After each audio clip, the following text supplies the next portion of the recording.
नेता प्रतिपक्ष बने नीतीश कुमार के बदौलत बने, राज्यसभा गए नीतीश कुमार के बदौलत गए।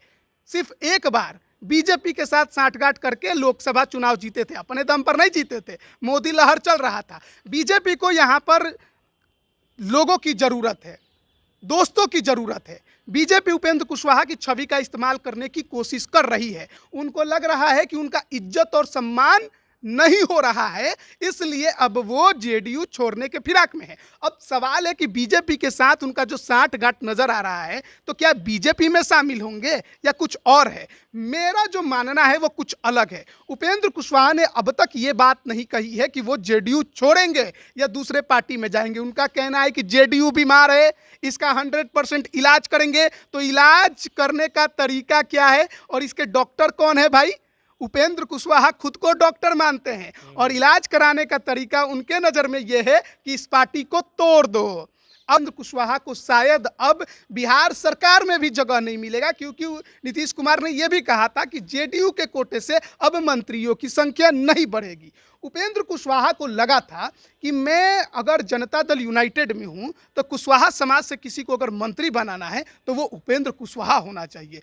जब उनको पता चला कि सरकार में कोई भूमिका उनको नहीं मिलने वाली है, तो उपेंद्र कुशवाहा को ये याद आया कि आरजेडी और जेडीयू के बीच डील हुई है। वो डील क्या है? मुख्यमंत्री खुलासा करे, इसका मीडिया के सामने आकर खुलासा करे, या फिर वो उपेंद्र कुशवाहा को फोन करे, बुलाएं और बात करें। क्या उपेंद्र कुशवाहा की ये हैसियत अब जनता दल यूनाइटेड में नहीं है कि वो मुख्यमंत्री के आवास पर सीधे चले जाएं या मुख्यमंत्री को फोन कर ले? उपेंद्र कुशवाहा जेडीयू तोड़ने की कोशिश कर रहे हैं और तोड़ने के लिए वो एक बार फिर से अपने संगठन बनाएंगे। संगठन बनाकर वो बीजेपी में एक बार फिर गठबंधन करेंगे। शामिल होने की उम्मीद मुझे कम लग रही है, गठबंधन की उम्मीद ज़्यादा है। नमस्कार, लाइव बिहार देख रहे हैं आप। मैं हूं आपके साथ सुंदर कुमार।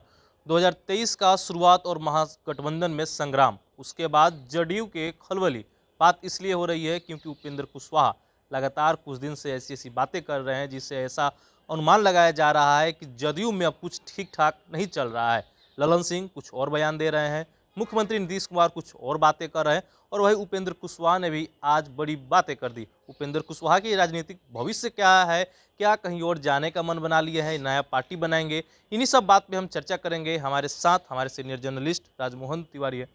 उपेंद्र कुशवाहा के दिमाग में चल क्या रहा है? बहुत सारी बातें कर रहे हैं, पिछले दिनों से देखा जा रहा है। भाजपा के नेताओं के साथ फोटो आया, उसके बाद से मुख्यमंत्री का बयान आता है, उसके बाद उपेंद्र कुशवाहा के सुर ताल सब बदले हुए हैं। क्या कुछ होने वाला है?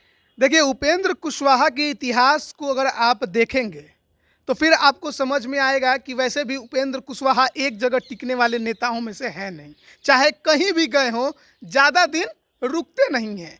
कभी नीतीश कुमार के साथ शुरुआती क्षणों में रहे, फिर एनसीपी के साथ रहे, उसके बाद फिर बीजेपी के साथ गए, वो भी साथ छोड़कर महागठबंधन के साथ आए, और फिर नीतीश कुमार में अपने पार्टी का विलय करा लिया। इससे पता चलता है कि बेचैनी जो है उनके अंदर बहुत ज़्यादा हमेशा से रही है। अब सवाल उठता है कि उपेंद्र कुशवाहा आगे क्या करने वाले हैं, लेकिन उससे पहले हम आपको बताएंगे कि भविष्य से पहले इतिहास के पन्नों में उन्होंने क्या क्या किया। देखिए, बिहार की राजनीति में जब नीतीश कुमार एक नाम बन गए थे, तब उपेंद्र कुशवाहा जो है राजनीति में कदम रखते हैं।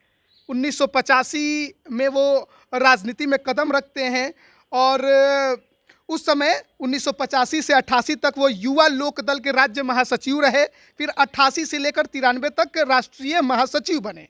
लेकिन बाद में उन्होंने समता पार्टी का दामन थाम लिया। जॉर्ज फर्नांडिस और नीतीश कुमार जिस पार्टी का नेतृत्व कर रहे थे, और आगे चलकर 1995 में उन्होंने जंदाहा से समता पार्टी के टिकट पर पहली बार चुनाव लड़ा। हुआ क्या? वो हार गए और चौथे नंबर पर आए। फिर जैसे जैसा समय बीता, नीतीश कुमार समता पार्टी छोड़ जेडीयू बनाने में लग गए, जेडीयू बना भी लिया। लेकिन बात जब सन 2000 के विधानसभा चुनाव की आती है, तो उपेंद्र कुशवाहा समता पार्टी के टिकट पर ही चुनाव लड़ते हैं, जंदाहा से ही, और पहली बार वो चुनाव जीतकर विधानसभा पहुंचते हैं। उस दौरान भी कहा जाता है कि नीतीश कुमार का जो हाथ था वो उपेंद्र कुशवाहा पर बना रहा, और आगे चलकर जब सुशील मोदी लोकसभा चुनाव जीत गए और केंद्र की राजनीति में चले गए, तब 2004 के मार्च के महीने में नीतीश कुमार उस समय रेल मंत्री हुआ करते थे और उन्हीं के कृपा से उपेंद्र कुशवाहा विधानसभा में यानी बिहार विधानसभा में नेता प्रतिपक्ष बनाए गए थे। लगभग 1 साल के आसपास वो अपना कार्यकाल पूरा करते हैं और उनका कार्यकाल बेहतरीन रहता है। उसी समय उपेंद्र कुशवाहा की जो महत्वाकांक्षा है वो बढ़नी शुरू होती है, वो अपने आप को सीएम का उम्मीदवार मानने लगते हैं। लेकिन जब बात 2005 के चुनाव की आती है, राजनीतिक कद उनका गिर जाता है। जनता दल यूनाइटेड में वो आ जाते हैं, नीतीश कुमार के साथ उनके संबंध बहुत मधुर रहते हैं। लेकिन जो चुनाव होते हैं 2005 विधानसभा के, हर कोई जानता है कि उस साल 2 बार विधानसभा के चुनाव कराने पड़े। एक बार 2005 के फरवरी में किसी की सरकार नहीं बन पाई, तो फिर 2005 के अक्टूबर में फरवरी वाला चुनाव जो है उपेंद्र कुशवाहा जंदाहा से जेडीयू के टिकट पर लड़ते हैं। जेडीयू के टिकट पर कहने का अर्थ है कि एनडीए का उस समय साथ था, बीजेपी भी गठबंधन का हिस्सा थी, लेकिन वो चुनाव हार जाते हैं, तीसरे नंबर पर जाते हैं और उन्हें महज 22,000 वोट मिलता है। फिर बारी आती है अक्टूबर 2005 की, जब फिर से चुनाव होता है। जंदाहा सीट छोड़कर उपेंद्र कुशवाहा को दलसी सराय सीट पर भेज दिया जाता है। वहां से भी वो जेडीयू के टिकट पर चुनाव लड़ते हैं और फिर चुनाव हार जाते हैं। फिर तीसरे नंबर पर आते हैं, वहां पर उनको 25,000 वोट मिलता है। लेकिन जब बिहार में सरकार बनती है एनडीए की, मुख्यमंत्री का चेहरा कौन होते हैं? नीतीश कुमार। तो उपेंद्र कुशवाहा को यहाँ पर थोड़ी बहुत निराशा होती है। एक तो चुनाव नहीं जीता, दूसरा बात कि सोचे थे कि सरकार में जगह मिलेगी, तो 2 चुनाव हारने के बाद आपको सरकार में कौन शामिल कराएगा। तो नीतीश कुमार ने एनडीए की सरकार में उनको कोई जगह नहीं दी। वहीं से जो खटपट है नीतीश कुमार के साथ उपेंद्र कुशवाहा की शुरू होती है। बाद में वो एनसीपी जो शरद पवार की पार्टी है उसके बिहार के प्रमुख बनते हैं। लेकिन महाराष्ट्र में जिस प्रकार से बिहारियों पर अत्याचार होते हैं, उनको लेकर जो कहासुनी शुरू होती है देश में, उसके विरोध में वो एनसीपी छोड़ देते हैं और फिर 2009 में नीतीश कुमार के साथ उनकी जुगलबंदी होने लगती है और 2010 में जनता दल यूनाइटेड उनको राज्यसभा भेज देती है। यानी कि अगर नीतीश कुमार का साथ नहीं होता तो ये नेता प्रतिपक्ष भी नहीं बनते और राज्यसभा भी नहीं पहुंच पाते। लेकिन महत्वाकांक्षा उपेंद्र कुशवाहा की बेचैनी हमेशा से रही। अब 2012 आते आते फिर इनकी खटपट शुरू हो गई नीतीश कुमार से और 2013 में इन्होंने जनता दल यूनाइटेड छोड़कर अपनी पार्टी बनाई, राष्ट्रीय लोक समता पार्टी। अब 2014 लोकसभा आता है। 2014 लोकसभा में होता क्या है, नरेंद्र मोदी के नाम का विरोध करके नीतीश कुमार बीजेपी का साथ छोड़ देते हैं। कुशवाहा के पास बड़ी एक अपॉर्चुनिटी रहती है कि अब बीजेपी के साथ चले जाएं। जाते भी हैं, 3 सीट पर चुनाव लड़ते हैं, खुद काराकाट सीट से चुनाव लड़ते हैं, मोदी लहर में तीनों सीट जीत जाते हैं। अच्छा खासा गठबंधन चलता है, केंद्र में मंत्री भी बन जाते हैं। लेकिन अब इनको मालूम नहीं था कि नीतीश कुमार भी थोड़े बेचैन हैं। नीतीश कुमार भी फिर से बीजेपी में 2017 में वापस आ जाते हैं। अब फिर नीतीश कुमार और उपेंद्र कुशवाहा एक साथ, ऐसा लगता था कि एक म्यान में 2 तलवार, क्योंकि लव कुश समीकरण की राजनीति, कुछ समीकरण अपना साधने की कोशिश में जुटे थे कुशवाहा। नीतीश कुमार आ गए तो लगा कि फिर से कद मेरा छोटा हो रहा है। उसी दौरान बिहार में जो सरकार चल रही थी एनडीए की, उसमें शिक्षा को लेकर बहुत बवाल खड़ा किया था। उपेंद्र कुशवाहा ने नीतीश कुमार पर कई गंभीर आरोप भी लगाए थे, यहाँ तक कि बाद में चलकर तो उन्होंने अनशन भी किया था। अनशन उनका छुड़वाने के लिए तेजस्वी यादव गए थे जूस पिलाने। ऐसी उनकी राजनीति रही। फिर उन्होंने 18 में एनडीए छोड़ दिया, छोड़कर आ गए महागठबंधन में। 2019 लोकसभा चुनाव था, महागठबंधन बनाम एनडीए, नीतीश कुमार और बीजेपी की जोड़ी। विपक्ष में आरजेडी के साथ जीतन राम मांझी, कुशवाहा और अन्य पार्टियां भी रहती हैं, कांग्रेस भी रहती है। हश्र क्या होता है, महागठबंधन महज 1 सीट पर चुनाव जीतती है और सब कोई अपना अपना चुनाव हार जाता है। उपेंद्र कुशवाहा भी काराकाट से लोकसभा हार जाते हैं। फिर आती है बारी 2020 विधानसभा चुनाव की। अब उपेंद्र कुशवाहा को यहाँ भी चाहिए था महागठबंधन से कि बहुत ज़्यादा सीटें मिले, ये हो वो हो। तेजस्वी यादव ने देख लिया कि इनकी राजनीति में भी कुछ खास दम है नहीं, तो भाव देना बंद कर दिया। तो उपेंद्र कुशवाहा ओवैसी के साथ चले गए। नया फ्रंट बनाया। जीडीएसएफ एक नया गठबंधन बनाया, एक नया फ्रंट बनाया जिसमें मायावती की पार्टी भी थी। अब इन तमाम पार्टियों ने मिलकर 2020 का चुनाव लड़ा और उस गठबंधन के सीएम उम्मीदवार थे उपेंद्र कुशवाहा।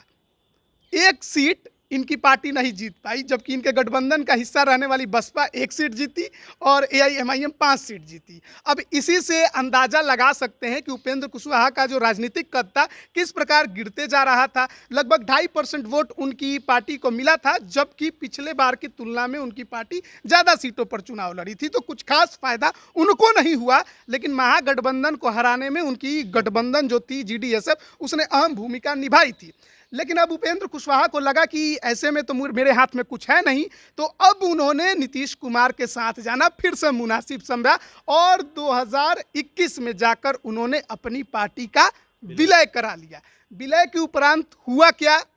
उपेंद्र कुशवाहा एमएलसी बन गए राज्यपाल कोटे से। उनके तमाम चहेते लोगों को जहां तहां एडजस्ट किया जेडीयू ने। लेकिन उपेंद्र कुशवाहा को केवल एमएलसी बनने भर से काम नहीं बनने वाला है, अब उनको चाहिए सरकार में जगह। उन्होंने पिछले दिनों उप मुख्यमंत्री पद की बात भी छेड़ी थी। नीतीश कुमार ने विराम लगा दिया, साफ तौर पे कह दिया कि देखिए ऐसी कोई जो भी ख्याल है किसी के दिमाग में तो वो ख़त्म करे, ये कुछ नहीं होने वाला है।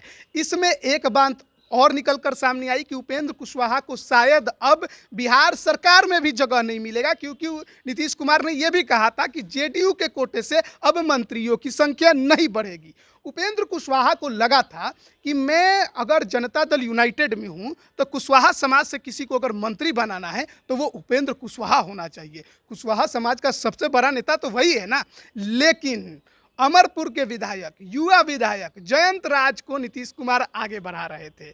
ऐसे में उपेंद्र कुशवाहा अपने जगह पर किसी युवा को आगे बढ़ते देख कितने ज़्यादा बेचैन हो सकते थे। जलन हो रही होगी।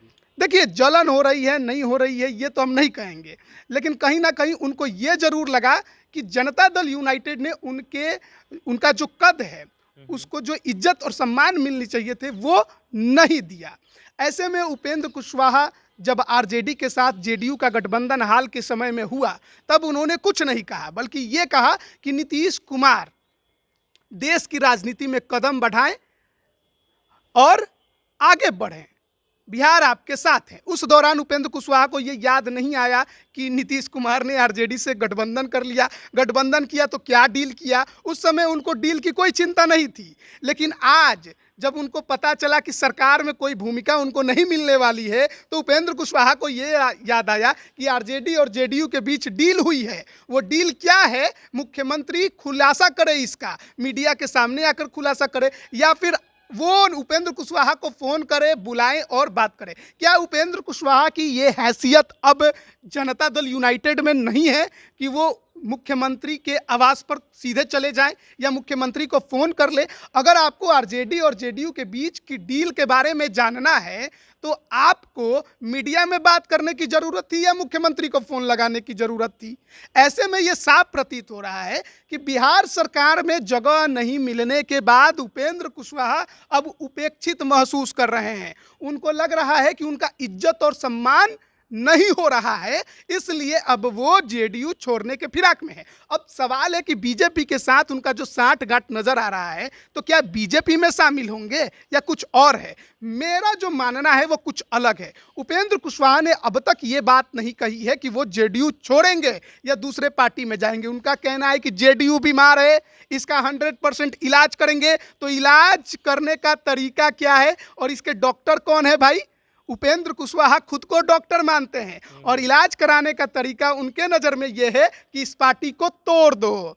अब तोड़कर कितनों को तोड़ेंगे कि एक नाथ शिंदे महाराष्ट्र वाले हम बन जाएंगे? सवाल ये है। 45 विधायकों की संख्या है जेडीयू में, 30 विधायक तोड़ने पड़ेंगे अगर बीजेपी के साथ जाना है। आरसीपी सिंह तोड़कर देख चुके हैं, पार्टी ने निकाल दिया। उपेंद्र कुशवाहा की भी अगर यही महत्वाकांक्षा है और यही आकांक्षा है, तो ये पूरी होने वाली मुझे नहीं लगता कि होगी। हालांकि जो जेडीयू के विधायक बीजेपी से थोड़ा संबंध रखते हैं, उनको लगता है कि बीजेपी वोटर उनके लिए जरूरी है, तो उनके साथ आ सकते हैं। लेकिन नीतीश कुमार के खिलाफ बगावत अभी 2024 से पहले मुझे नहीं लगता है कि कोई कर पाए। ऐसे में उपेंद्र कुशवाहा ऐसा लगता है कि एक बार फिर से समता पार्टी को ही जगाने की कोशिश करेंगे। जिस प्रकार से उनका राष्ट्रीय लोक समता पार्टी था, एक बार फिर वही आपको नजर आएगा, क्योंकि अक्सर वो जेडीयू में होने के बावजूद चर्चा क्या करते हैं, समता पार्टी परिषद के बैनर तले। आज भी किया था उन्होंने, तो उसमें समता पार्टी का बैनर तले ही किया था। हाँ, और जबकि जेडीयू ने साफ तौर पे कहा है कि आप दूसरे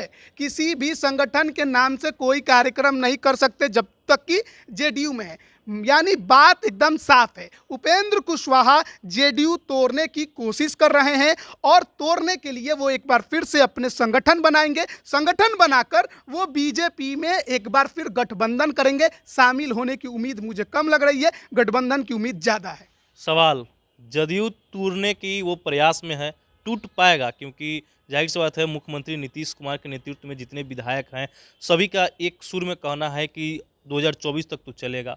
तो बीच में क्या यह एकनाथ शिंदे की बात सामने आ रही, क्या बन पाएंगे उपेंद्र कुशवाहा? देखिए, कोशिश तो बीजेपी करवा रही है कि उपेंद्र कुशवाहा उसी रास्ते पर चले। जिस प्रकार वो बयान दे रहे हैं कि जेडीयू में कमजोरी है, नीतीश कुमार को लोग कमजोर कर रहा है, उनके साथ धोखा कर रहा है, गद्दारी कर रहा है। ऐसे में देखिए, उपेंद्र कुशवाहा सीधे सीधे नीतीश कुमार पर निशाना नहीं साध सकते। आज तक उन्होंने जो कुछ भी हासिल किया, किसी ना किसी के दम पर हासिल किया। आज जो एमएलसी का पद है, वो भी उनके पास नीतीश कुमार के बदौलत है। नेता प्रतिपक्ष बने नीतीश कुमार के बदौलत बने, राज्यसभा गए नीतीश कुमार के बदौलत गए।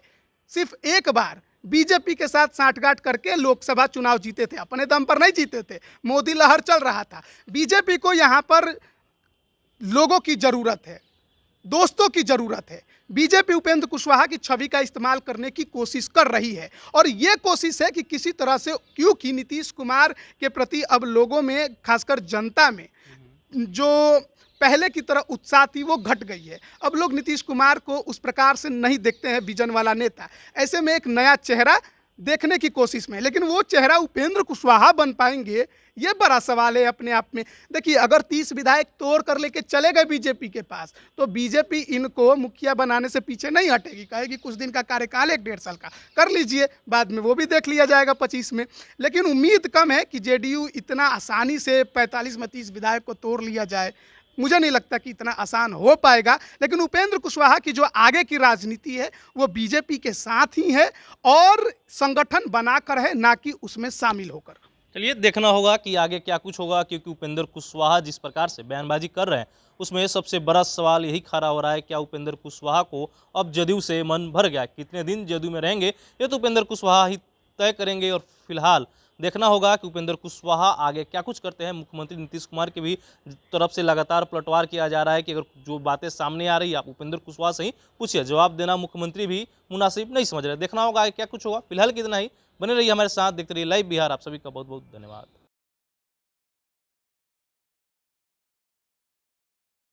लाइव बिहार यूट्यूब पर सब्सक्राइब और फेसबुक पर लाइक जरूर करें।